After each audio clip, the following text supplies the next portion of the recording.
أشهد أن لا إله إلا الله وحده لا شريك له وأشهد أن محمدًا عبده ورسوله صلى الله عليه وعلى آله وصحبه وسلم.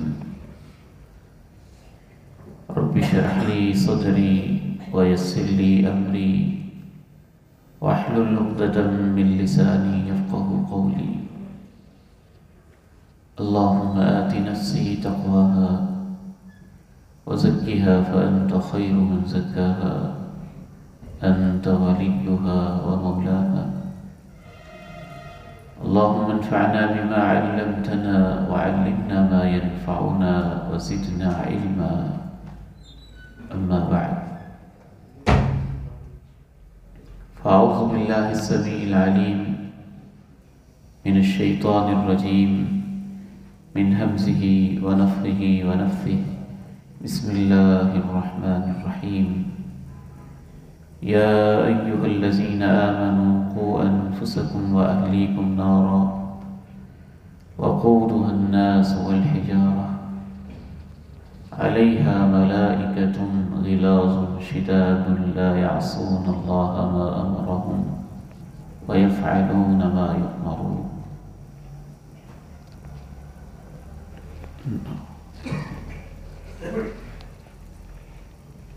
اصلاحِ خاندان کورس کا آج تیسرا دن ہے،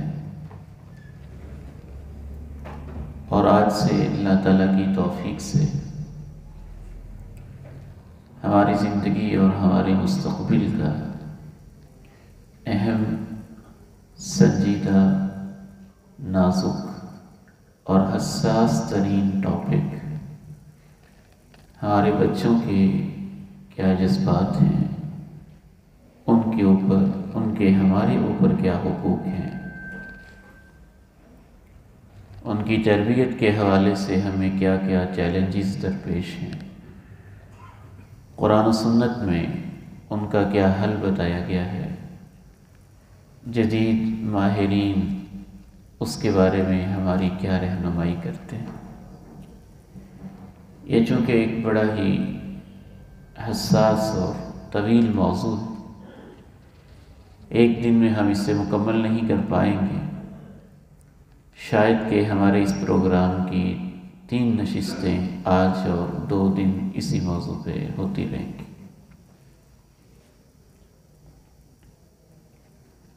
قرآن حکیم اور احادیث مبارکہ کی روشنی میں سب سے پہلی بڑی اہم سنجیدہ ترین بات یہ ہے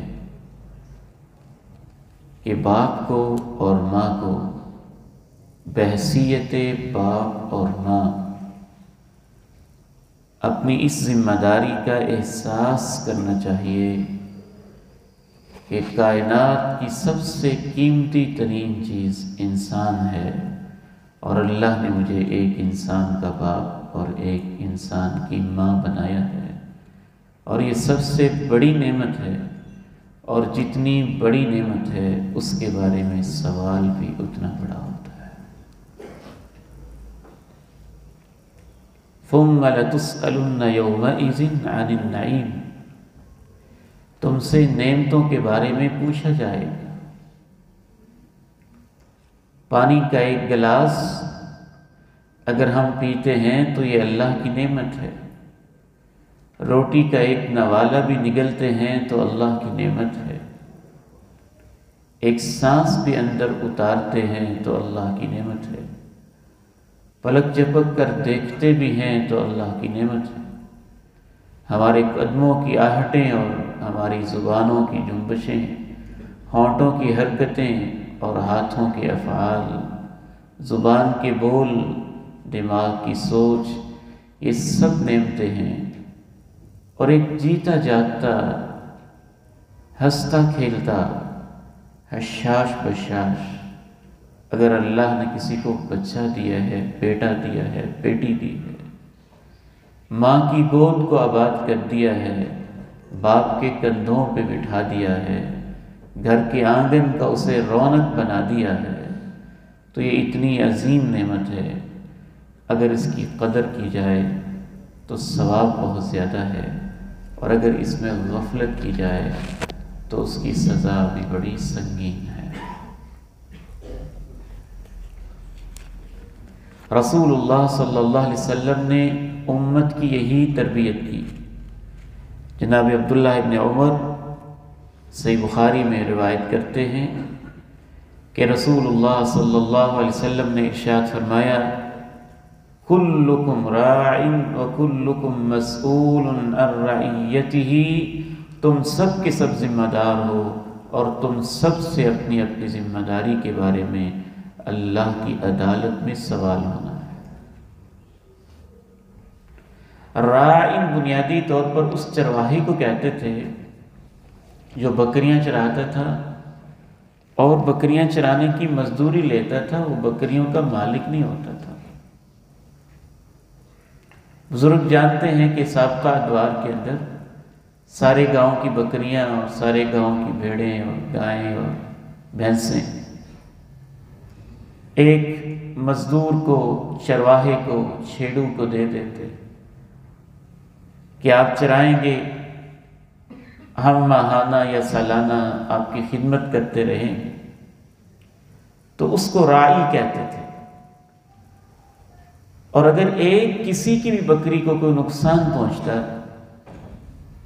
اس کی ٹانگ ٹوٹ جاتی، اس کا نقصان ہو جاتا، تو اس کا مالک اس سے پوچھتا کہ میری بکری کا نقصان کیوں کیا ہے تم نے؟ اللہ کے پیارے نبی علیہ السلام نے ارشاد فرمایا، تم سب کے سب جس طرح سے وہ چرواہا اور وہ چھیڑو اور بکریاں چرانے والا اس کے ہاتھ میں وہ امانتیں ہوتی ہیں اور مالک اس سے پوچھتا ہے کہ تو نے میری فلاں بکری کا، بھیڑ کا کیوں نقصان کیا ہے، یاد رکھو تم سب ذمہ دار ہو، سب کچھ تمہارے پاس امانت ہے اور عرشوں والے مالک نے تم سے پوچھنا ہے۔ پھر آپ نے اسپیشلی نام لے کے کہا، فالامام راع، حکمران ذمہ دار ہے، اس سے اس کی رعایا کے بارے میں پوچھا جائے گا۔ والرجل فی اہلہ راع وہو مسئول عن رعیتہ، آدمی اپنے گھر کا ذمہ دار ہے اور اس سے اپنے گھر کی رعایا کے بارے میں پوچھا جائے گا۔ والمرأة فی بیت زوجہا راعیہ وہی مسئولۃ عن رعیتہا، عورت اپنے خاوند کے گھر میں ذمہ دار ہے اور اس سے اس کے گھر کے بارے میں اللہ کی عدالت میں پوچھا جائے گا۔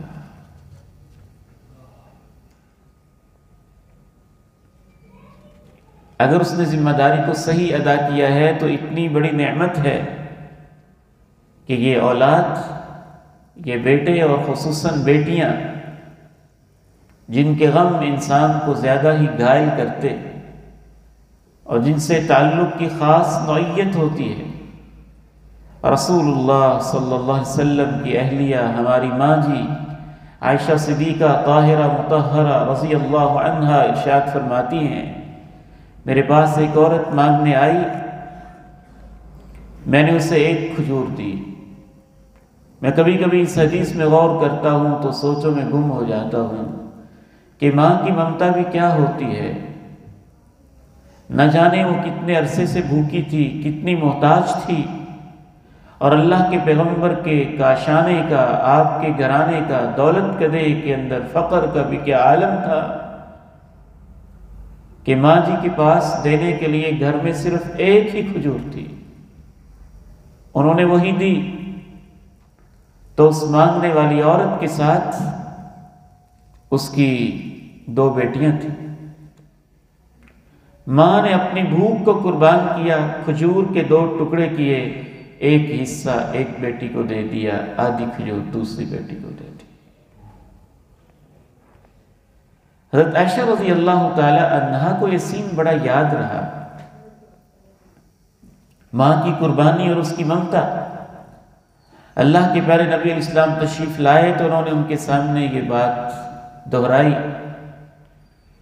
تو اس موقع پہ آپ نے ارشاد فرمایا، من ابتلی من البنات بشیء فاحسن صحبتهن کن له سترا من النار، جس کو اللہ نے بیٹیاں دے کے امتحان لیا اور وہ اس امتحان میں کامیاب ہو گیا، اس نے ان سے اچھا سلوک کیا، ادب کے لحاظ سے، تعلیم کے لحاظ سے، تربیت کے لحاظ سے، اخلاق کے لحاظ سے، اخراجات کے لحاظ سے، کن لہو ستر من النار، یہ بیٹیاں قیامت کے دن اس کے اور جہنم کے درمیان ایک پردہ، ایک آڑ اور ایک دیوار بن جائیں گی۔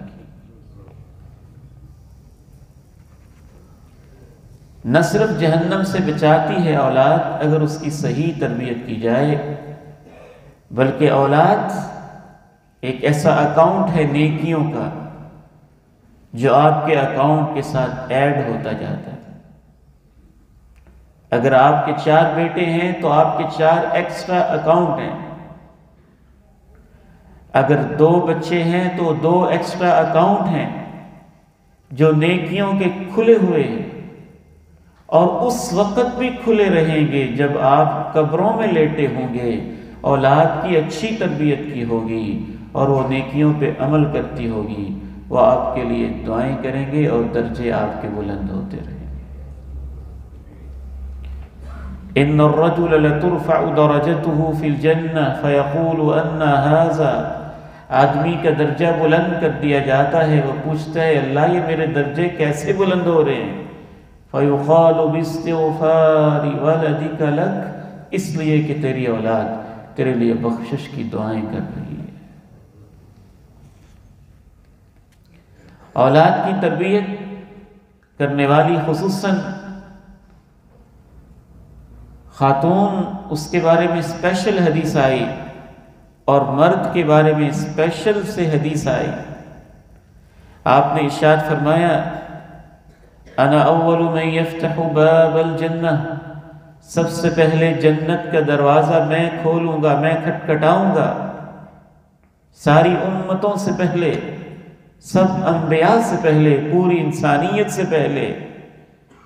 جو ہی میں دروازہ کھولوں گا، امرأۃ تبادرنی، ایک عورت مجھ سے بھی جلدی جانے کی کوشش کرے گی، تو میں اس سے پوچھوں گا ما لکی، تمہیں کیا ہوا ہے؟ فتقول، تو کہے گی انا امرأۃ قعدت علی ایتام لی، میں وہ بیوہ عورت ہوں کہ میں نے اپنے یتیم بچوں کی پرورش کی تھی۔ بلکہ نبی کریم علیہ السلام نے تو ارشاد فرمایا من عال جاریتین دخلت انا وهو الجنہ کہاتین، جس نے 2 بچیوں کی پرورش کی، وہ باپ اور میں قیامت کے دن جنت میں ایسے داخل ہوں گے جیسے یہ 2 انگلیاں اکٹھی ہیں۔ بہت ہی بڑی ذمہ داری۔ امام غزالی رحمہ اللہ کہتے ہیں کہ بچہ انسان کے پاس ایک امانت ہوتا ہے، اللہ نے اس کو، انسان کو بالکل صاف شفاف کر کے دیا ہوتا ہے، اس کا دل صاف ہوتا ہے، شفاف ہوتا ہے، عادتیں فطری ہوتی ہیں، اخلاق اللہ رب العزت نے اس کے فطرت سلیمہ پہ بنائے ہوتے ہیں، نہ وہ جھوٹ سے واقف ہوتا ہے، نہ خیانت سے واقف ہوتا ہے، نہ دھوکے سے آگاہ ہوتا ہے، نہ چوری سے جانتا ہے، کچھ نہیں جانتا ہوتا۔ امام صاحب فرماتے ہیں کہ یہ ماں باپ ہوتے ہیں جو چاہتے ہیں اپنے بیٹے کے سینے اور دل پہ لکھتے جاتے ہیں۔ مزید کہتے ہیں کہ جس طرح سے بچے کی فزیکل گروتھ ہوتی ہے، نطفہ، علقہ، مضغہ، معصوم سا بچہ، اس کے چھوٹے سے ہاتھ، چھوٹی سی پنڈلیاں، معصوم سے پاؤں اور معصوم سا چہرہ اور اس کی ادائیں، آہستہ آہستہ اس کی گروتھ ہوتی جاتی ہے۔ جس طرح اس کی ظاہری گروتھ ہو رہی ہوتی ہے، اسی طرح ہی اس کے کردار، اس کے اخلاق کی گروتھ ہو رہی ہوتی ہے۔ چند بنیادی اصول جو شریعت سے سمجھ میں آتے ہیں وہ ذرا آپ نوٹ کیجئے۔ سب سے پہلا اصول، رشتے کا انتخاب اس وقت سے آپ کی اولاد کا حق آپ کے اوپر شروع ہو جاتا ہے۔ خصوصاً میں اپنے نوجوان بیٹوں سے کہنا چاہتا ہوں، اپنے بھائیوں سے کہنا چاہتا ہوں، بیٹیوں سے کہنا چاہتا ہوں، سب سے بنیادی چیز رشتے کا انتخاب ہے۔ یہاں سے آپ کی اولاد کا حق شروع ہوتا ہے۔ اگر آپ اپنے لیے رشتہ پسند کرتے ہوئے کردار، اخلاق، ایمان، عفت، پاکدامنی، حیا، شرم، نماز، عبادت، عقیدہ کسی چیز کو نہیں دیکھ رہے، بس ساری توجہ شکل پہ ہے، ساری توجہ مال اور دولت پہ ہے،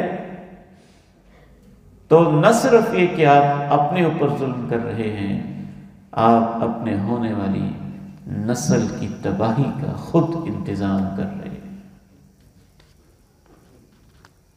وہاں سے اولاد کے حقوق شروع ہوتے ہیں،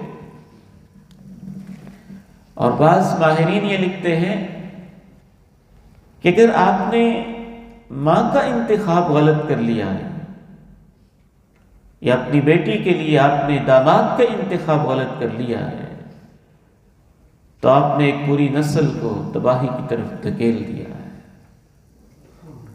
اس کے بعد آپ ہزار جتن بھی کریں، بہت مشکل ہے کہ ان کی اصلاح ہو، کیونکہ بہت زیادہ اخلاق تو انسان کو انہیرٹ ہوتے ہیں،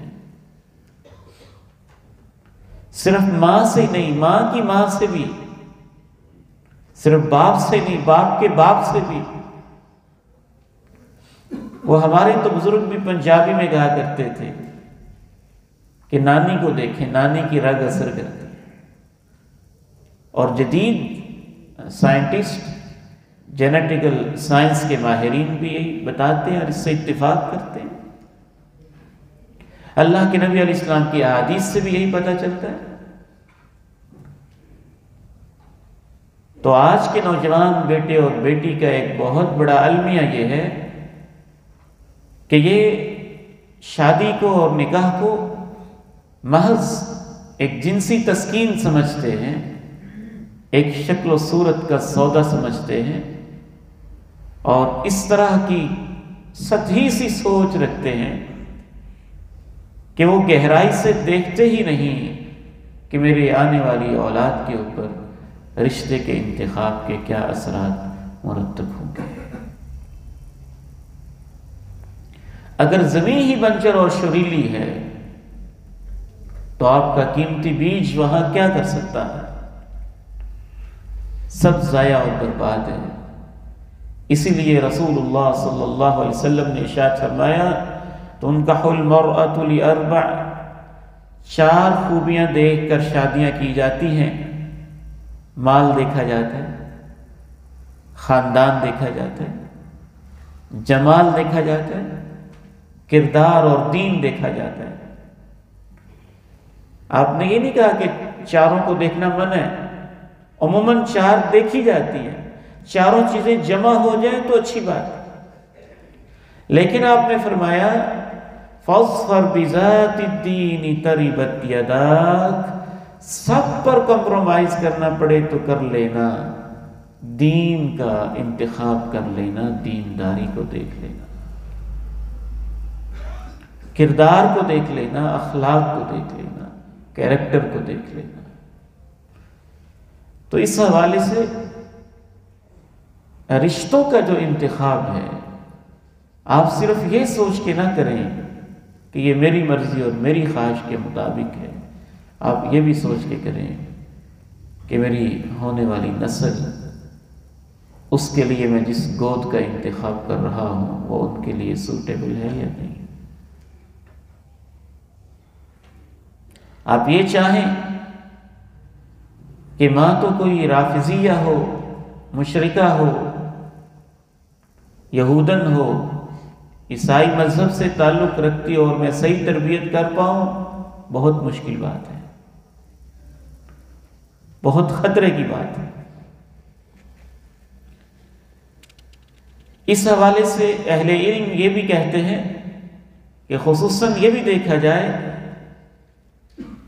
ہماری سوچ کے الٹ ہے، ویسے جو آج چلن چلتا ہے اس کے الٹ ہے۔ اور یہ اب جو بیچارے انگریز ہیں دھکے کھا کھا کے وہ بھی کچھ نہ کچھ ماننے پہ مجبور ہو رہے ہیں۔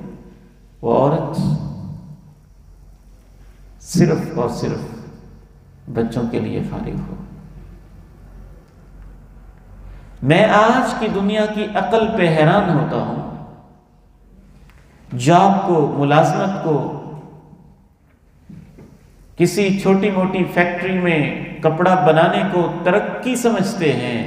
ہمارا دین، ہمارا ایمان، ہمارا قرآن کہتا ہے سب سے عظیم عورت وہ ہے جو اپنے بچوں کی پرورش کرنا جانتی ہے، اور جو بچوں کی پرورش کو سیکنڈری چیز سمجھتی ہے، اس کے نزدیک جاب اصل چیز ہے، گھومنا پھرنا اصل چیز ہے، پیسے اصل چیز ہے، دولت اصل چیز ہے، تنخواہ اصل چیز ہے، تو وہ سب کچھ ہو سکتی ہے، کامیاب ماں نہیں ہو سکتی۔ وہ ایک اچھی آفیسر ہو سکتی ہے، وہ ایک اچھی ڈاکٹر تو ہو سکتی ہے، وہ ایک اچھی انجینئر تو ہو سکتی ہے، ممکن ہے، لیکن اچھی ماں ہو جس کو گھر میں رہنا ہی اچھا نہیں لگتا، یہ ممکن نہیں ہے۔ اسی لیے قرآن مجید کہتا ہے وَقَرْنَ فِي بُيُوتِكُنَّ، عورتوں کا بنیادی کام یہ ہے کہ اپنے گھر کے اندر ٹک کے رہیں تاکہ اپنے بچوں کو وقت دے سکیں، ٹائم دے سکیں۔ باقاعدہ دھکے کھا کھا کے اب جا کے WHO بھی اس بات کو ماننے پہ مجبور ہوا، صحت کا عالمی ادارہ، کہ جو عورت بھی ماں بننے کے مرحلے میں ہو کم از کم اسے 3 سال کے لیے فارغ ہونا چاہیے۔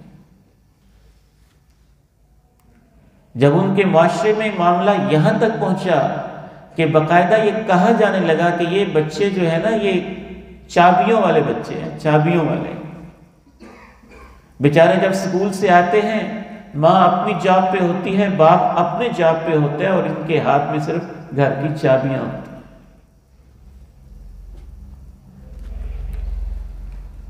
اس لیے ان ساری چیزوں پہ غور و فکر کرنا بہت ضروری ہوتا ہے اور بہت اہم ہوتا ہے، اور یہ اولاد کے حقوق میں ساری چیزیں شامل ہیں۔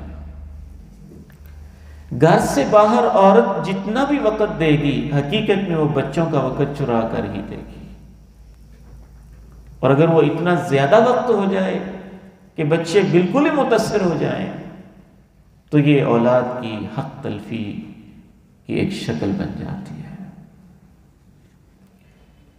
اس حوالے سے دوسرا اصول، شادی کی تقریب کا انعقاد، ولیمے کا انعقاد، اس کے اندر غریب لوگوں کو، نیک لوگوں کو خصوصی طور پہ دعوت دینا، ان کی دعائیں لینا، اس کا بھی آپ کی اولاد پہ اور آپ کی ازدواجی زندگی پہ اثر ہوتا ہے۔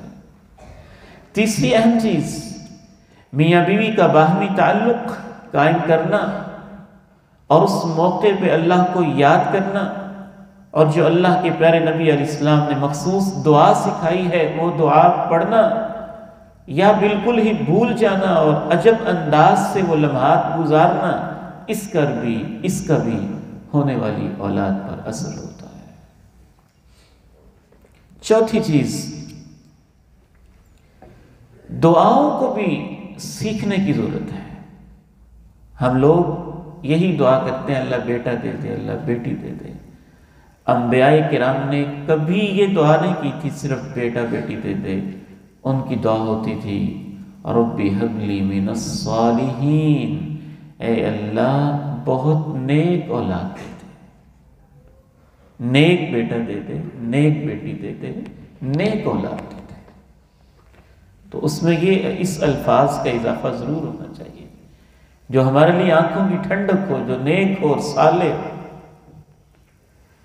ایک پانچواں اہم اصول اور مرحلہ جس کی ہمارے معاشرے میں تربیت کی بہت زیادہ ضرورت ہے، اور خصوصاً جو میری مائیں سن رہی ہیں بڑی عمر کی، ان سے ہم ہاتھ باندھ کر یہ گزارش کریں گے کہ جب آپ کے گھر کی ایک بہو پریگننسی اور حمل کی حالت میں ہوتی ہے تو اس بہو کا بھی اور اس کے پیٹ میں بچے کا بھی حق ہوتا ہے، اور وہ بھی حقوق کا ایک اہم مرحلہ ہوتا ہے۔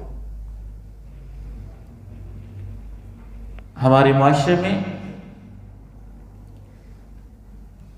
جو بھی ہم چڑچڑاہٹ دیکھتے ہیں، غصیلا پن دیکھتے ہیں، سخت رد عمل دیکھتے ہیں، عجیب و غریب حرکات دیکھتے ہیں، یہ اصل میں ہماری اپنی ہی کمائیاں ہوتی ہیں، ہماری اپنی ہی کمائیاں ہوتی ہیں۔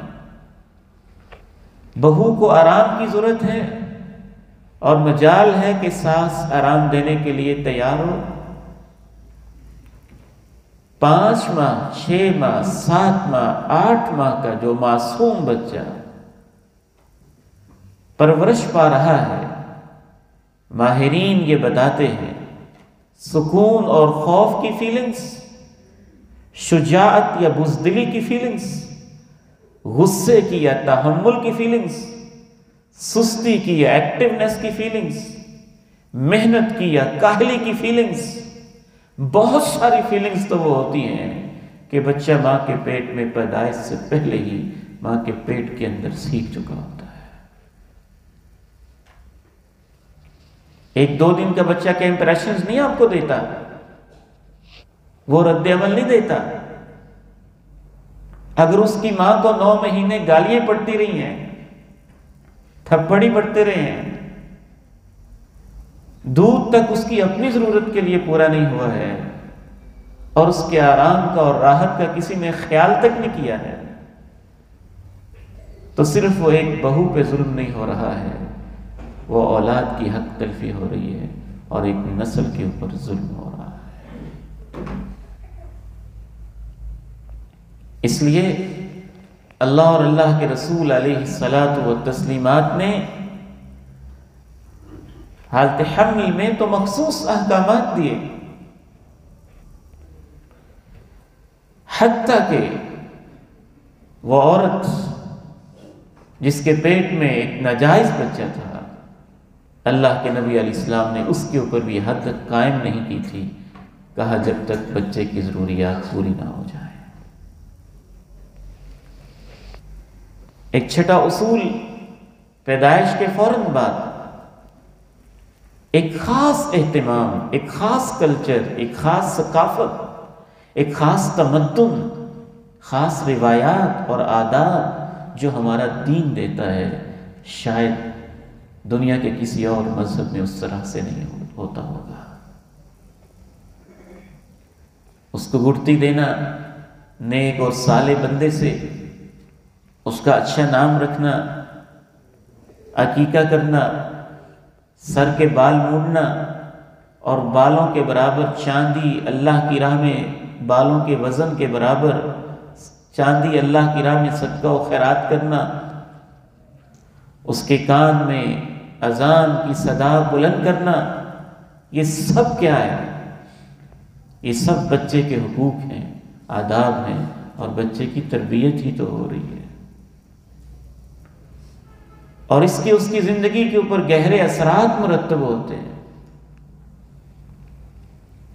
تو دنیا کے لوگ بچوں کے حقوق کا آغاز کرتے ہیں ان کی پیدائش سے، اور ہمارا دین کہتا ہے بچوں کے حقوق کا آغاز اس وقت ہو جاتا ہے جب آپ رشتہ پسند کرنے کے لیے جاتے ہیں۔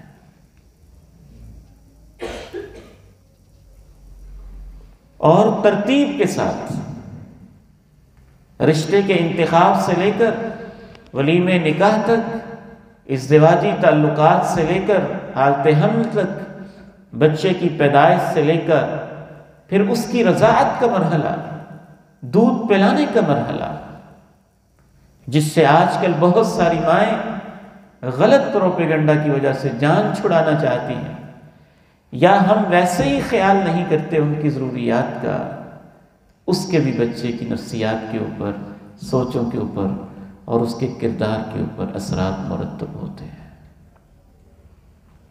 سید عطا اللہ شاہ بخاری رحمہ اللہ فرمایا کرتے تھے کہ میں قرآن کیوں نہ پڑھوں. ابا جی رحمہ اللہ مجھے بتاتے تھے کہ عشاء کے بعد وہ خطاب شروع کرتے تھے اور اکیلے سید عطا اللہ شاہ بخاری رحمہ اللہ فجر کی اذان تک ان کا خطاب جاری رہتا تھا اور قرآن ہی پڑھتے رہتے تھے، قرآن پڑھتے رہتے تھے.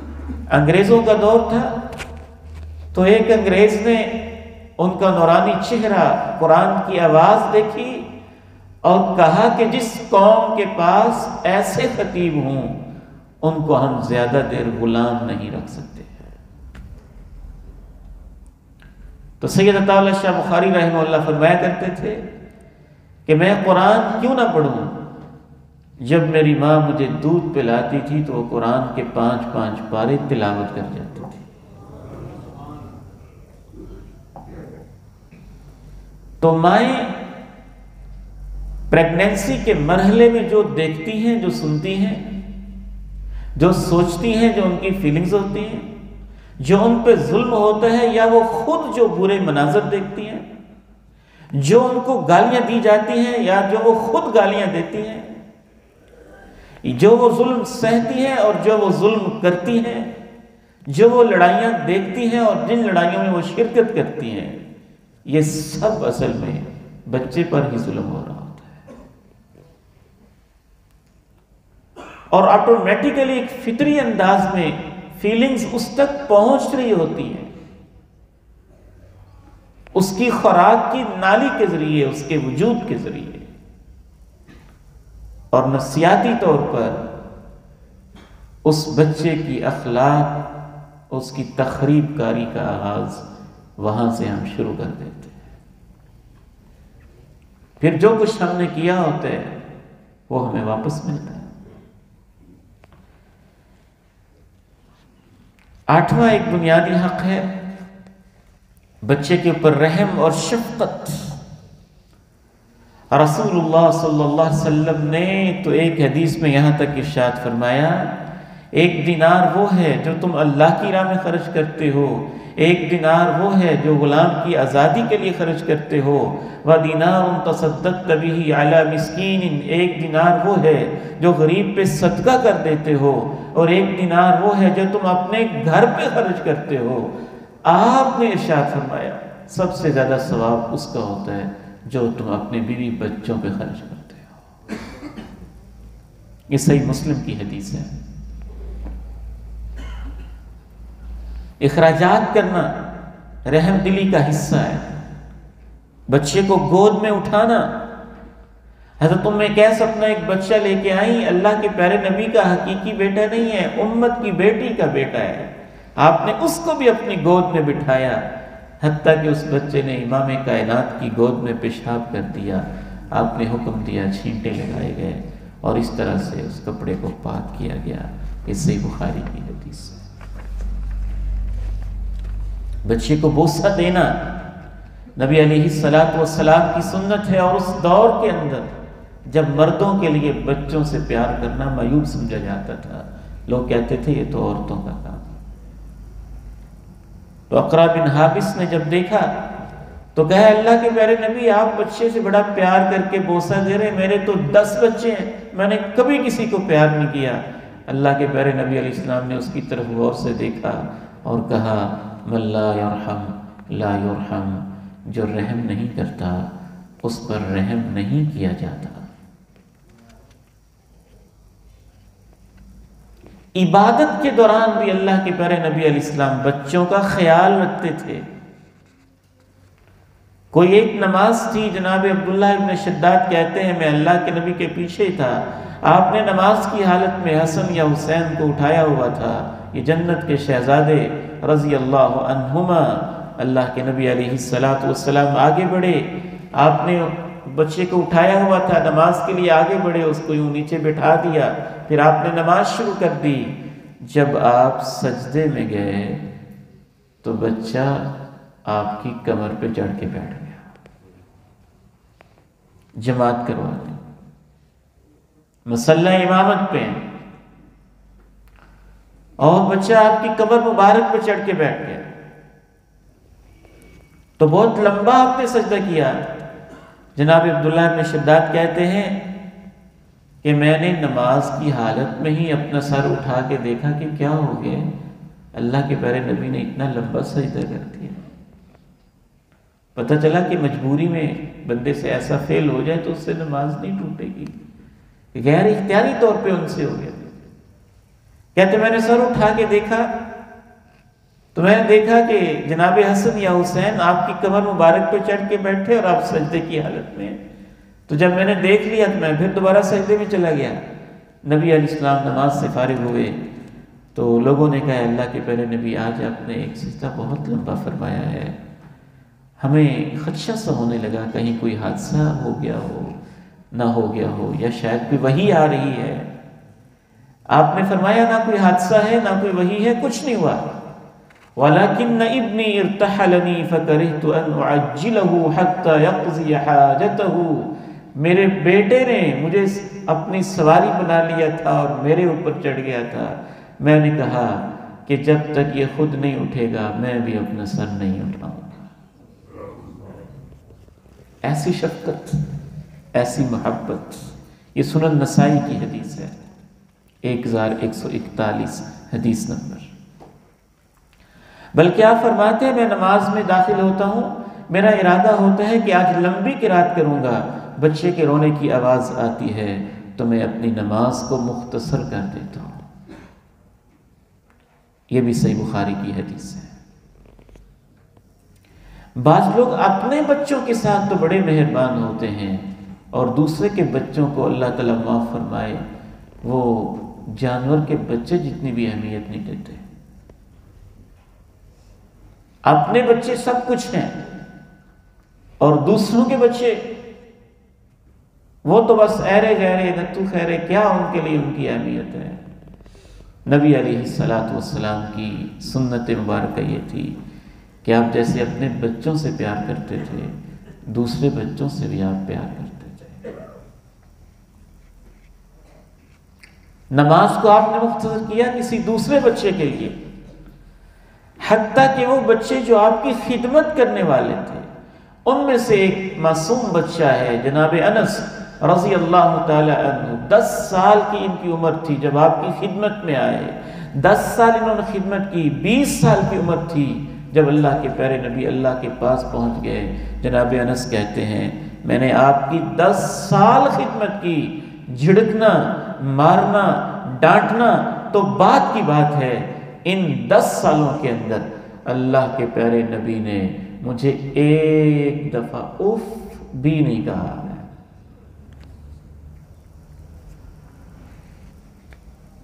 حتیٰ کہ کافروں کے بچوں پر بھی آپ شفقت کرتے تھے۔ مدینہ میں ایک یہودیوں کا بچہ تھا، جب انسان اتنا نرم ہو تو دوسرے بچے بھی پیار کرتے ہیں، وہ قریب ہوتے ہیں۔ اتنی بڑی ہستی، اتنی بڑی شخصیت، دونوں جہانوں کے سردار، اور کیفیت یہ ہے کہ یہودیوں کا ایک بچہ اللہ کے نبی کے پاس رہتا ہے، پاس رہتا ہے۔ وہ بیمار ہو جاتا ہے تو اللہ کے پیارے نبی علیہ السلام اس بچے کو پوچھنے اس کے گھر چلے جاتے ہیں۔ یہ صحیح بخاری کی حدیث ہے۔ جب گھر چلے جاتے ہیں تو اس کے سرہانے بیٹھ جاتے ہیں۔ آپ کہتے ہیں بیٹا اب کلمہ ہی پڑھ لیں، لا الہ الا اللہ ہی پڑھ لیں۔ تو بچے کا ابو پاس بیٹھا تھا، وہ اپنے ابو کی طرف دیکھتے ہیں۔ ابو کے دل میں بھی اللہ ایسا رحم ڈالتے ہیں کہ ابو کہہ دیتے ہیں اتے ابو القاسم، اے میرے بیٹے آج تم وہ مان ہی لو جو قاسم کے ابو کہہ رہے ہیں، جو مسلمانوں کے نبی کہہ رہے ہیں صلی اللہ علیہ وسلم۔ تو بچہ کلمہ پڑھ لیتا ہے، مسلمان ہو جاتا ہے۔ آپ وہاں سے باہر آتے ہیں اور کہتے ہیں اللہ تیرا شکر ہے کہ تو نے میرے ذریعے ایک شخص کو جہنم سے بچا لیا ہے۔ صرف یہی نہیں، باقاعدہ بچوں سے یہ کہنا کہ بیٹا مجھے آپ سے پیار ہے، آپ مجھے اچھے لگتے ہیں، مجھے آپ سے محبت ہے۔ اس میں کوئی شرم نہیں محسوس کرنی چاہیے۔ اللہ کے پیارے نبی علیہ السلام نے حسن و حسین کو پکڑا، یوں ان کی ٹھوڑی کے نیچے ہاتھ رکھا، ایک ہاتھ یوں رکھا، آسمانوں کی طرف نگاہ اٹھائی، صحابہ کی طرف متوجہ ہوئے، کہا اللہم انی احبہما، اللہ میں اپنے ان نواسوں سے محبت کرتا ہوں، اور میری دعا ہے کہ تو بھی میرے نواسوں سے محبت فرما۔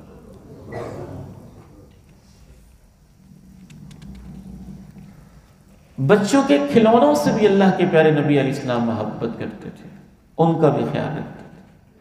ایک بچے نے ایک پرندہ رکھا ہوا تھا، تو وہ جو پرندہ تھا وہ مر گیا، تو نبی علیہ السلام نے بچے کو حوصلہ دیتے ہوئے پوچھا، یا ابا عمیر ما فعل النغیر، ابو عمیر وہ تمہاری چڑیا کا کیا بنا؟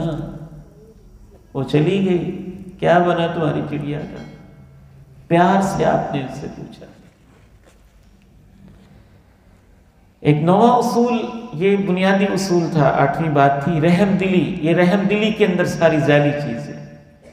بچوں کی حوصلہ افزائی کرنا، ان کو موٹیویٹ کرنا، ان کو اپریشیٹ کرنا، ان کی تعریف کرنا، اور اچھے انداز سے وضاحت کے ساتھ تعریف کرنا، حتیٰ کہ ان کے کپڑوں کی تعریف کرنا، بیٹے ماشاءاللہ آپ کے کپڑے بہت پیارے لگ رہے ہیں، آج آپ نے بہت پیاری تلاوت کی ہے، آج آپ بہت اچھے طریقے سے ملے ہو، آج آپ نے اپنی آپی کو بہت اچھے طریقے سے ڈیل کیا ہے۔ یہ نبی علیہ السلام کی سنت ہے، حوصلہ افزائی کرنا۔ ایک بچی ہے، حبشے سے آئی، وہ خود کہتی ہیں کہ اللہ کے نبی علیہ السلام نے اپنے ہاتھ مبارک سے مجھے ایک دھاری دار چادر پہنائی، اور چادر پہنا کے اللہ کے نبی علیہ السلام چادر کے وہ جو اوپر دھاریاں لگی ہوئی تھیں اور اس کے کونے کے اوپر جو پھول سے لگے ہوئے تھے ان کو یوں پکڑ پکڑ کے کہہ رہے تھے، سنا سنا سنا، واہ بہت پیاری لگ رہی ہے، بہت پیاری لگ رہی ہے، بہت اچھی لگ رہی ہے۔ یہ صحیح بخاری کی حدیث ہے۔ میں آپ کو یہاں توجہ دلانا چاہوں گا کہ ہمارے یہاں اس چیز کی خاص کمی ہے، اور میں ضرورت محسوس کرتا ہوں کہ ہم کچھ احباب مل کر اکٹھے ہو کر بچوں کی اس طرح کی حوصلہ افزائی یہاں باقاعدہ شروع کریں۔ میں گجرانوالہ گیا تو وہاں الحمدللہ مجھے احباب نے بتایا کہ درجنوں مساجد کے اندر یہ پروگرام چل رہا ہے کہ جو بچے 40 دن نماز باجماعت تکبیر اولیٰ کے ساتھ پڑھیں گے، ہم ان کو ایک سائیکل لے کر دیں گے، یا فلاں چیز لے کر دیں گے، یا فلاں چیز لے کر دیں گے، اور 20 بچے اس شوق کے ساتھ پکے اور پختہ نمازی بن گئے۔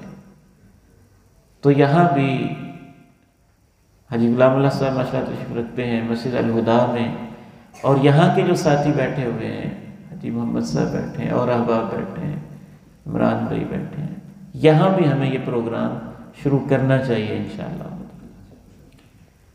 کہ جو مقامی بچے 5 نمازیں باجماعت تکبیر اولیٰ کے ساتھ پڑھیں گے، ہم ان کو یہ انعام دیں گے۔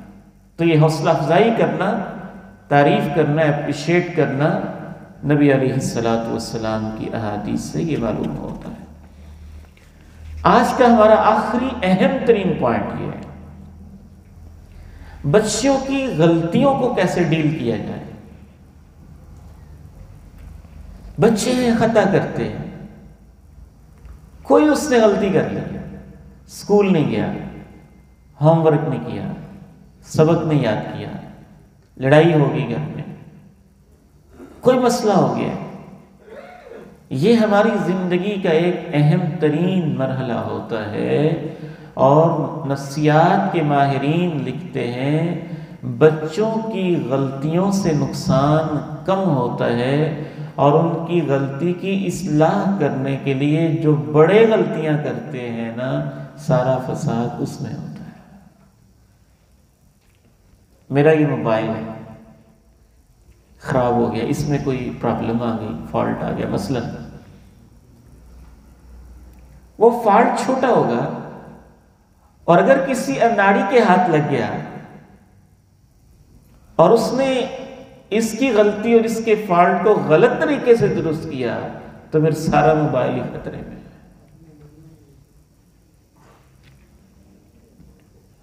بلکہ اس حوالے سے امام ابن قیم الجوزیہ رحمہ اللہ نے ایک عظیم بات لکھی، فرماتے ہیں کہ زیادہ تر دنیا کے اندر جو انسان بگڑتے ہیں، ان کے اخلاق، ان کے اعمال، ان کی زبانیں، ان کے رویے، ان میں ان کے والدین کا ایک بنیادی ہاتھ ہوتا ہے، وہ اس کی ایک اہم وجہ ہوتے ہیں۔ ہم یہ نہیں کہہ سکتے کہ ساری وجہ وہی ہوتے ہیں، ماحول بھی ہے، دوستیاں بھی ہیں، بہت ساری وجوہات میں سے امام ابن قیم فرماتے ہیں زیادہ تر وجہ والدین ہوتے ہیں۔ بعض دفعہ تو ہماری اصلاح کے اندر غلطیاں ایسی ایسی ہم سے ہو جاتی ہیں کہ سچ تو یہ ہے کہ بندہ اس پہ پچھتاتا رہ جاتا ہے۔ اور ہمارے ہاں ایک بہت بڑی کمی یہ بھی ہے، پیرنٹنگ کے حوالے سے یا باپ اور ماں کی ذمہ داریوں کے حوالے سے ہمیں پوری طرح سے شعور نہیں ہوتا ہے۔ اس میں سب سے پہلا اصول جو احادیث مبارکہ سے بھی واضح معلوم ہوتا ہے، قرآن مجید سے معلوم ہوتا ہے اور اللہ کے پیارے نبی کی سیرت سے معلوم ہوتا ہے، وہ یہ ہے کہ آپ غلطی جو بچے نے کی ہے اس غلطی کو تو غلط کہیں، لیکن اس غلطی کی وجہ سے بچے سے نفرت نہ کریں اور بچے کو تانا نہ دیں۔ ہمارے ہاں یہ ایک بہت بڑی مسٹیک ہوتی ہے کہ بچے نے ہوم ورک نہیں کیا تو بجائے اس کے کہ ہم اس کو توجہ دلائیں، ہم کہتے ہیں تو ہے ہی بڑا سست، تو ہے ہی بڑا نکما، تو ہے ہی بہت لیزی، تو ہے ہی نافرمان، تو ہے ہی کام چور۔ اس کو شریعت اسلامیہ میں تانا کہتے ہیں، اور اللہ نے اپنے قرآن مجید میں تانا دینے سے منع کیا ہے۔ اور نبی علیہ السلام نے ارشاد فرمایا ہے لیس المؤمن بالطعان، مومن تانا دینے والا نہیں ہوتا۔ جب ہم اس طرح سے تانا دیتے ہیں، ایک تو ہمارا نقصان، ہمارے نامہ اعمال میں اسے گناہ لکھا جاتا ہے، اور دوسرا سخت نقصان یہ ہوتا ہے کہ بچہ آپ کی رائے کے سامنے دب جاتا ہے اور وہ مان لیتا ہے کہ چونکہ میرے ابو کہہ رہے ہیں، چونکہ میری ماما کہہ رہی ہیں، میں سست ہوں تو میں سستی ہوں، بجائے اس کے کہ وہ چست ہو وہ مان لیتا ہے کہ میں سستی ہوں۔ آپ اس کو فیصلہ تو سنا دیتے ہیں کہ تم کام چور ہو، تو دل میں کہتے ہیں ٹھیک ہے میں کام چور ہوں، میرے ابو جو کہتے ہیں تو میں کام چور ہی ہوں، وہ مستقل کام چور ہو جاتا ہے۔ آپ کہتے ہیں تم تو سست ہو تو مستقل سست ہو جاتا ہے، تم بڑے نکمے ہو وہ نکمہ ہو جاتا ہے، تم بڑے ضدی ہو وہ مان لیتا ہے میں ضدی ہوں، وہ ہو جاتا ہے۔ بعض دفعہ ہمارے ہاں تو گھروں کے اندر بزرگ مائیں، دادیاں، دادا جان اور والد محترم بھی کبھی ساتھ شامل ہو جاتے ہیں، صرف بچے کو ہی نہیں، بچے کی ماں کو اور بچے کی نانی کو اور بچوں کی خالہ کو اور پوری اس کی نسل کو ہی تانا دیتے ہیں، ہاں تیری ماں بھی ایسے تھی، تیری نانی بھی ایسی تھی۔ یہ اصلاح ہو رہی ہے؟ غلطیوں کو ڈیل کرنے کا یہ اتنا خطرناک طریقہ ہے جو بچے کے لیے ایک زہر سے کم نہیں ہوتا ہے۔ تو حدیث کی روشنی میں نے آپ کے سامنے واضح کیا، قرآن مجید کہتا ہے وَلَا تَلْمِزُوا أَنفُسَكُمْ وَلَا تَنَابَزُوا بِالْأَلْقَابِ، آپ ڈبل نقصان کر رہے ہوتے ہیں، اللہ کے دو تین حکموں کی ہم نافرمانی کر رہے ہوتے ہیں جب ہم اس طرح کے بڑے بڑے فیصلے سنا رہے ہوتے ہیں۔ ایک تانا بھی دے رہے ہیں، نکتہ چینیاں بھی کر رہے ہیں، عیب جوئی بھی کر رہے ہیں، اور اس کو ٹھٹھا اور مذاق کا نشانہ بھی بنا رہے ہیں، اور اس کی پوری ننیال کی نسل کو بھی پتہ نہیں کیسی کیسی سلواتیں بھی سنا رہے ہیں، اور الٹا نقصان کہ نیت تمہاری بھی اچھی ہے، ویسے نیت یہی ہے کہ اس کی اصلاح ہو جائے، لیکن طریقہ غلط ہے اصلاح کا، بہت غلط طریقہ ہے۔ ہم نے تو اس کام کو برا کہنا ہے نا، بیٹے آپ مجھے پیارے لگتے ہیں، آپ میرے اچھے بیٹے ہیں، لیکن یہ ہوم ورک نہ کرنا یہ اچھی بات نہیں ہے۔ بیٹے آپ تو اچھے بچے ہیں، مجھے آپ سے پیار ہے، لیکن اس طرح اپنی بہنوں کو مارنا، ہاتھ اٹھانا، یہ تو غلط بات ہے۔ یعنی بچے کو اوور آل آپ غلط، سست، کامچور، نکما، بدبخت اور اس طرح کی لان تان نہ کریں، بلکہ اس کام کی قباحت بتائیں کہ یہ کام غلط ہے، یہ طریقہ غلط ہے۔ ایک دوسرا اصول، بچہ وہ غلطی کیوں کرتا ہے اس کی وجہ ہم نہیں ڈھونڈتے۔ ماہرین نفسیات یہ لکھتے ہیں کہ بچوں کی اکثر غلطیوں کے پیچھے کوئی پازیٹیو مقصد ہوتا ہے، کوئی مثبت مقصد ہوتا ہے۔ اگر ہم اس تک پہنچنا چاہیں تو ہم پہنچ سکتے ہیں۔ تو اس کا رخ بدلنے کی ضرورت ہوتی ہے۔ اگر وہ فضول خرچی کر رہا ہے تو اس کا مقصد ہے اس کی طبیعت میں اللہ نے سخاوت رکھی ہوئی ہے۔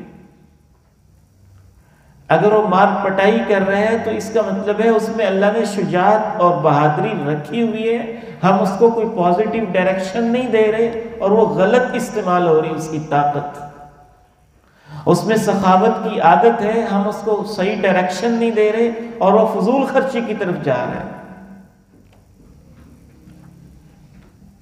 تو یہ دیکھنے کی ضرورت ہوتی ہے کہ یہ کام کیوں کر رہے ہیں، وہ کام بھی اس کے اندر کوئی صلاحیت ہوتی ہے اور اس کو صحیح ڈائریکشن دینے کی ضرورت ہوتی ہے۔ یہ بچوں کا ہی مسئلہ نہیں، یہ بڑوں کا بھی مسئلہ ہوتا ہے۔ اور اللہ کے نبی علیہ السلام نے جو امت کو ہیرے تراش تراش کے دیے نا، ہیرے تراش تراش کے دیے۔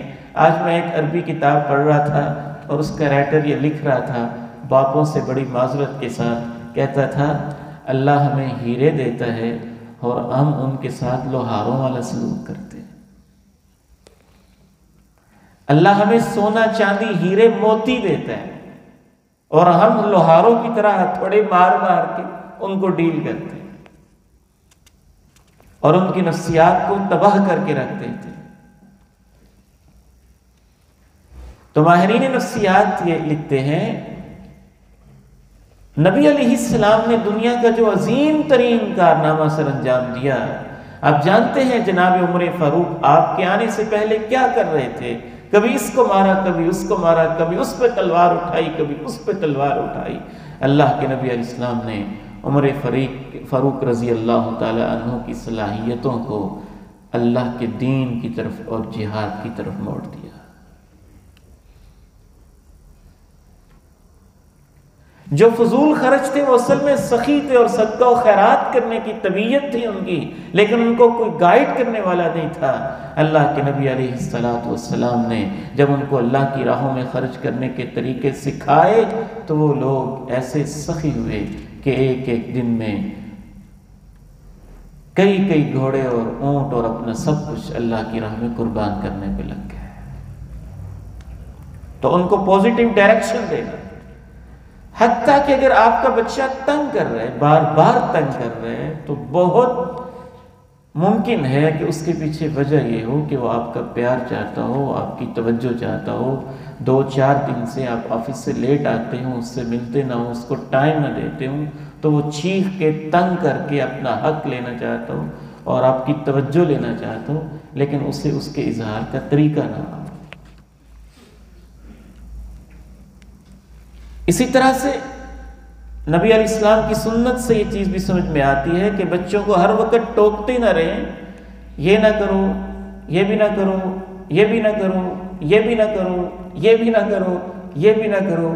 پھر بچے آگ کے پوچھتے ہیں پھر کیا کریں؟ وہ بچے انہوں نے کچھ تو کرنا ہے نا، ہم کہتے ہیں یہ بھی نہ کرو، یہ بھی نہ کرو، یہ بھی نہ کرو، یہ بھی نہ کرو۔ تو نہ کی بجائے آپ ان سے کہیں یہ بھی کریں، یہ کریں، یہ کریں، یہ کریں۔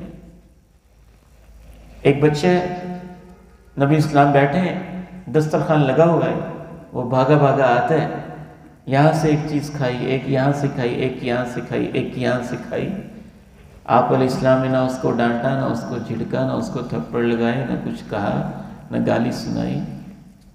پاس بٹھایا، یا غلام، بیٹا سم اللہ، بسم اللہ پڑھ کے کھانا شروع کرتے ہیں۔ وَكُلْ بِيَمِينِكَ، دائیں ہاتھ سے کھایا کرو۔ وَكُلْ مِمَّا يَلِيكَ، اور بیٹا اپنے سامنے سے، اپنے آگے سے کھایا کرو۔ 3 باتیں آپ نے کی۔ اگر وہاں میں ہوتا یا آپ ہوتے، یا آج کل کا ہمارا کوئی پاکستانی باپ یا ماں ہوتی، تو پہلے 4-5 تھپڑ پڑتے، اور پھر بچہ گر کے دیکھتا کہ ہوا کیا ہے، اور پھر ہم شاید پھر بھی اس کو نہ بتاتے کہ ہوا کیا ہے، کہتے بس تنو آپ پہ سمجھ آ گیا۔ نبی علیہ السلام نے پیار سے سکھا، بیٹے بسم اللہ پڑھتے ہیں، سامنے سکھاتے ہیں۔ بچہ کہتا ہے فما زالت تلک طعمتی بعد، جب تک میں زندہ رہا اللہ کے نبی کی مجھے باتیں یاد رہیں، اور جیسے آپ نے بتایا تھا میں ویسے ہی کھاتا رہا۔ بعض دفعہ بچوں کو قائل بھی کرنا ہوتا ہے، ان کو دلائل دے کے، کنوینس کر کے، سمجھا کے، ہر وقت زور زبردستی نہیں چلتی۔ یہ دیکھیے کتنا بڑا معاملہ ہو گیا ہے۔ ایک نوجوان آتا ہے،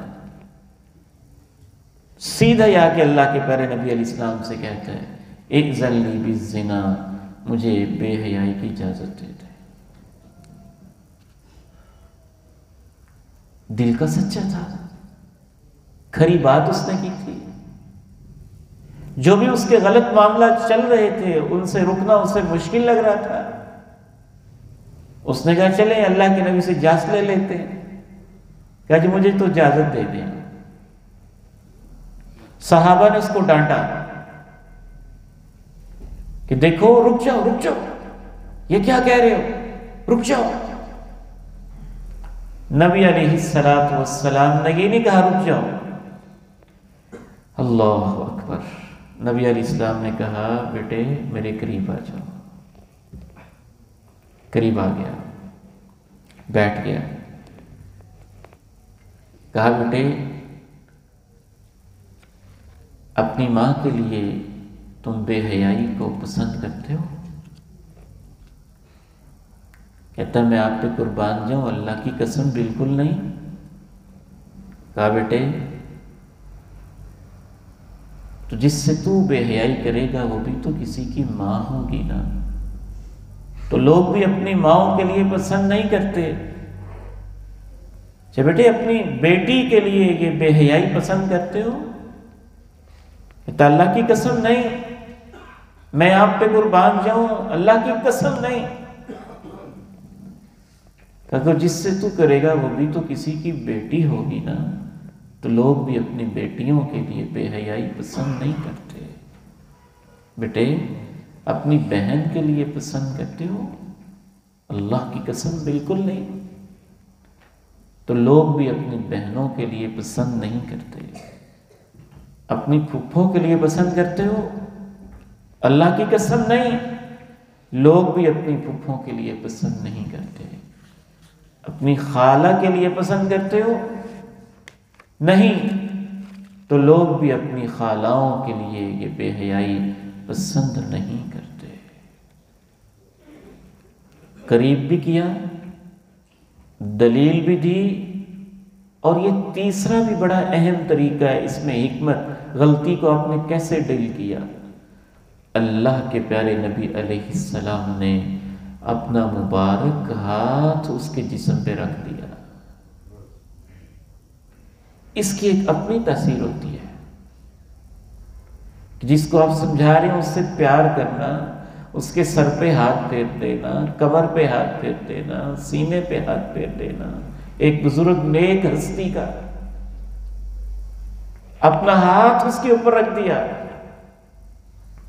اور اپنی نگاہیں آسمان والے کی طرف لگا دی، اور اس کو یہ دعا دی، 3 دعائیں دیں، اللہم اغفر ذنبہ وطہر قلبہ وحسن فرجہ، اللہ تو جو اس سے غلطیاں ہو چکی ہیں معاف کر دے، اس کے دل کو ان خیالات سے پاک کر دے، اور اس کی عزت کی تو حفاظت فرما لے۔ صحابہ کہتے ہیں اس کے بعد وہ نوجوان جب تک زندہ رہا کسی کی عزت کی طرف نگاہ اٹھا کے دیکھا بھی نہیں کرتا تھا۔ وقت ہمارا کمپلیٹ ہوا چاہتا ہے، ایک آخری گزارش کر کے تو انشاءاللہ تعالی بقیہ باتیں کل ہم ڈسکس کریں گے۔ ایک عرب کے رائٹر،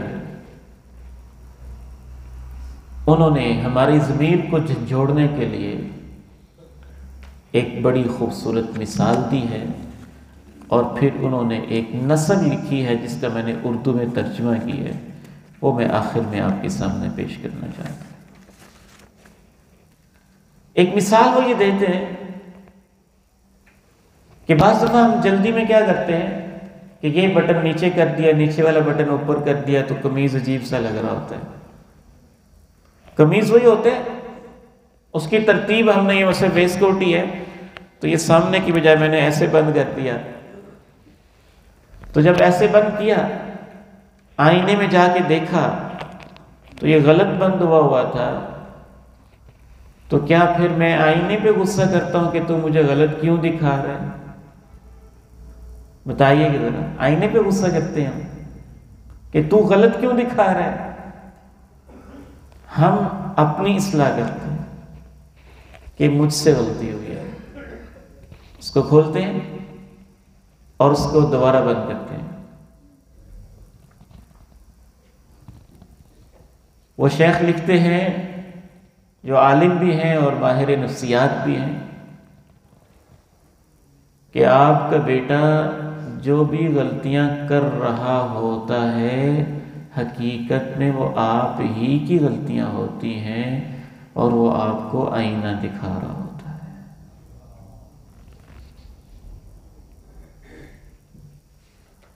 اب ہم اس کی بجائے کہ اپنی اصلاح کریں اس آئینے کو توڑتے ہیں، اس کو کرچی کرچی کرتے ہیں کہ تو ہمیں کیوں دکھا رہا ہے۔ اور سچ تو یہ ہے کہ جو کچھ بھی بچے سیکھتے ہیں بنیادی طور پر تو ہم سے ہی سیکھتے ہیں۔ آپ ایمانداری کے ساتھ بتائیے، جتنے بھی ہمارے بچے ہیں کیا ہم نے ان کو پنجابی زبان ساری کی ساری سکھائی تھی؟ ایک دو چیزیں کہی ہوں گی نا، شاید ایک دو بھی نہ کہی ہوں۔ وہ اس نے دیکھا کہ ہم گلاس کو گلاس کہتے ہیں، اس نے گلاس کو گلاس کہہ دیا۔ اس نے دیکھا کہ ہم اس کو کوئی نام دیتے ہیں، اس نے اس کو وہ نام دے دیا۔ اس نے سنا کہ ہم اس کو میز کہتے ہیں، اس نے اس کو میز کہہ دیا۔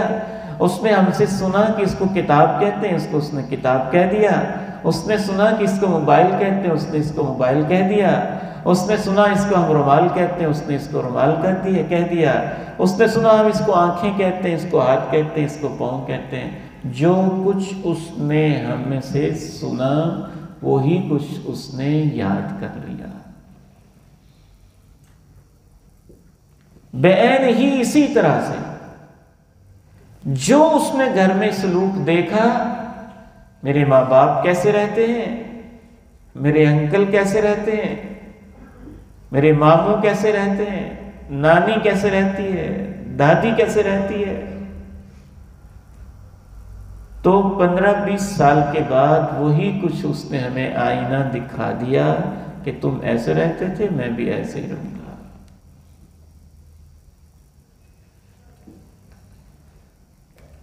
ہم نے تو اس کو جاسوسی پہ لگایا تھا نا، جاؤ دیکھ کے، اور چاچی کیا کرتی ہے، اور مامی کیا کرتی ہے، اور فلاں کیا کرتی ہے، اور فلاں کیا کرتی ہے، مجھے بتاؤ۔ اس سے نہیں بولنا، اور اس سے نہیں بولنا، اور اس سے نہیں بولنا۔ خبردار جو تم اس کے پاس گئے، جو تم اس کے پاس گئے، جو تم اس کے پاس گئے۔ تو اس نے سیکھا کہ ایسے کرتے ہیں تو بڑا ہو کے پھر اس نے اپنی مرضی کے ساتھ ہمیں ہمارا آئینہ دکھایا۔ بچوں کی تربیت سے زیادہ ہماری تربیت کی ضرورت ہے۔ ہم یہ سمجھتے ہیں کہ لیکچر دینے سے بچے ٹھیک ہو جاتے ہیں۔ بچے ہمارا عمل دیکھ کے ٹھیک ہوں گے، ہمارا رویہ دیکھ کے ٹھیک ہوں گے۔ ایک باپ 30-40 سال کا بے نماز ہے اور وہ اذان کے وقت لحاف میں لیٹا ہوا ہے اور اپنے بیٹے کو گالی دے کے کہہ رہا چل جا کے قاری صاحب کے پاس پڑھ اور مسجد میں نماز پڑھ کے آ۔ یہ کیسی تربیت ہے؟ یہ کیسا انداز ہے؟ ایک باپ جو اپنی بیوی پہ ہاتھ اٹھاتا رہے اور اپنے بچوں کے سامنے اٹھاتا رہے، کس منہ سے بیٹے کو کہتا ہے کہ بہنوں کو مارنا نہیں ہے؟ ایک باپ جو اپنے بیٹے کو خود کہتا رہے جاؤ جا کے بتاؤ میں سویا ہوا ہوں اور جھوٹ کی ٹریننگ دیتا رہے، اب کس منہ سے کہتا ہے کہ جھوٹ نہیں بولنا؟ ایک باپ جو اپنے بھائیوں سے لڑتا رہے ساری زندگی، اب کس منہ سے اپنے بیٹوں کو کہتا ہے کہ آپس میں اکٹھے رہنا بھی، تم نے لڑنا نہیں ہے؟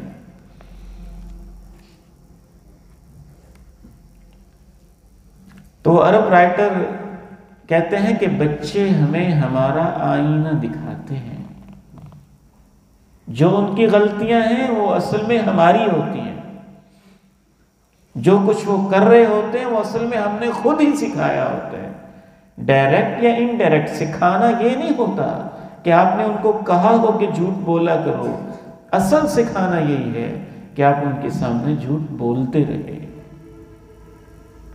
اصل سکھانا یہی ہے کہ آپ ان کے سامنے لڑتے رہے۔ اصل سکھانا یہی ہے کہ آپ ان کے سامنے پٹائیاں کرتے رہے، تو جیسے وہ دیکھیں گے ویسے ہی وہ کریں گے۔ بہت ہی نازک، بڑا ہی گمبھیر اور بڑا ہی حساس معاملہ ہے۔ اللہ تعالیٰ اس معاملے میں ہماری مدد فرمائے۔ تو کہتا ہے اے بچوں تم بڑے ہی قابل رحم ہو، تم ہمارے بیٹے ہو۔ اکثر ہم اپنی غلطیوں پر بھی تمہیں سزائیں دیتے ہیں۔ تم بیچارے ہو، تم قابل رحم ہو۔ اپنی ہی کوتاہیوں پر ہم تمہارے اوپر ظلم کرتے رہے ہیں۔ جو ہمارے کردار سے تم نے سیکھا تھا آج تم وہی کرتے ہو تو ہم تمہیں ڈانٹتے ہیں۔ اے ہمارے بچوں تم تو بے بس ہو، ہم انہیں کمزوریوں پہ تمہیں لعن طعن کرتے ہیں جو کمزوریاں تم سے زیادہ ہم نے پائی جاتی ہیں۔ اے بچوں تم قابل ترس ہو، جو ہم نے خود ساری زندگی نہیں کیا وہ ہم پریشر ڈال کے تم سے کروانا چاہتے ہیں۔ تم تو ایک آئینہ ہو، تمہارے اندر ہمیں اپنی غلطیاں دکھائی دیتی ہیں، لیکن ہم اپنی بری شکل کو درست کرنے کی بجائے آئینے کو توڑ دیتے ہیں۔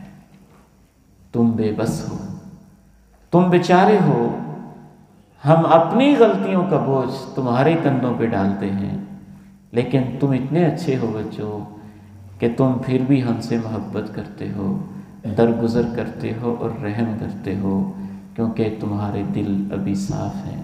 بچوں ہم شرمندہ ہیں۔ اللہ تعالیٰ سے دعا ہے میری اور آپ کی اصلاح فرمائے اور ہمیں اپنی ذمہ داریوں کو سمجھنے کی توفیق عطا فرماتے۔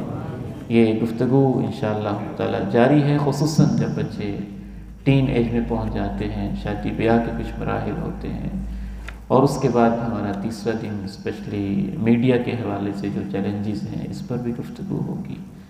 اللہ تعالیٰ ہم سب کو عمل کی توفیق دے۔ آپ کا بیٹھنا اللہ تعالیٰ قبول فرما لے، ہم سب کی حاضری اللہ تعالیٰ اپنے ہاں قبول فرما لے۔ سبحانک اللہم و بحمدک اشہد ان لا الہ الا انت استغفرک و اتوب الیک۔ لا الہ الا اللہ۔